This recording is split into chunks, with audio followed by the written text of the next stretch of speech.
اور ایک اور آیت جو میں نے آپ کو سنائی سورہ زمر کی آیت نمبر 53، بعض لوگوں پر کچھ مایوسی طاری ہو جاتی ہے، ہم اتنے عرصے سے گناہ کرتے چلے آ رہے ہیں، کیسے معافی ہو، کیسے ممکن ہے، کیسے چھٹکارا ملے گا؟ ایسے لوگوں کے لیے ان کے اطمینان کے لیے، ان کی دلجوئی کے لیے، ان کی تسلی کے لیے یہ آیت عظیم ترین آیات میں سے قرآن مجید۔ قل یا عبادی الذین اسرفوا علی انفسہم،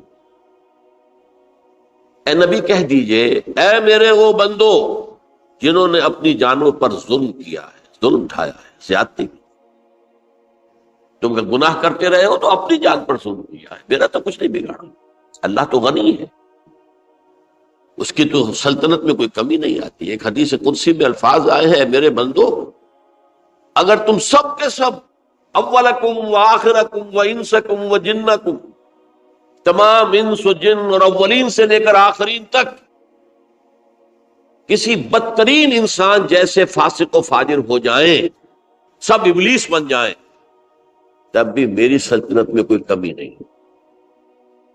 اور اگر تم سب کے سب اولین و آخرین اور انس اور جن سب مل کر جو متقی ترین انسان ہو سکتا ہے ویسے بن جاؤ، ابو بکر صدیق بن جاؤ، تب بھی میری سلطنت میں کوئی اضافہ نہیں۔ تو اللہ تعالیٰ کا تو کچھ بگڑتا نہیں ہے، انسان گناہ کرتا ہے تو اپنا نقصان۔ قل یا عبادی الذین اسرفوا علی انفسہم، کہہ دیجئے اے نبی اے میرے وہ بندو جنہوں نے اپنی جانوں پر ظلم کیا ہے، ستم کیا ہے، ظلم ڈھایا ہے، لا تقنطوا من رحمت اللہ۔ میں آج بعض حدیثیں اس موضوع پر آپ کو سناؤں گا، عجیب چشم کشا حدیثیں ہیں۔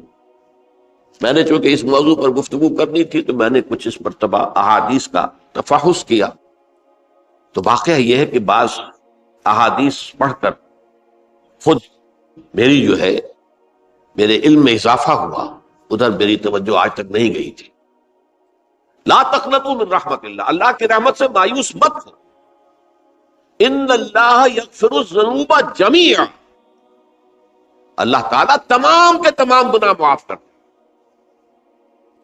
اللہ تعالیٰ کی قدرت ہے، اللہ کا اختیار ہے، اللہ کا فیصلہ ہے، لہذا مایوس نہ ہو، اصلاح کرو۔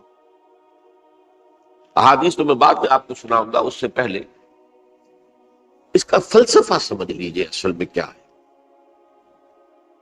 دیکھیے، ایک ہے طبیعی اعمال، فزیکل، ان کا ہم دنیا میں اصول یہ دیکھتے ہیں کہ اس کے نتائج لازم ہیں اور ان سے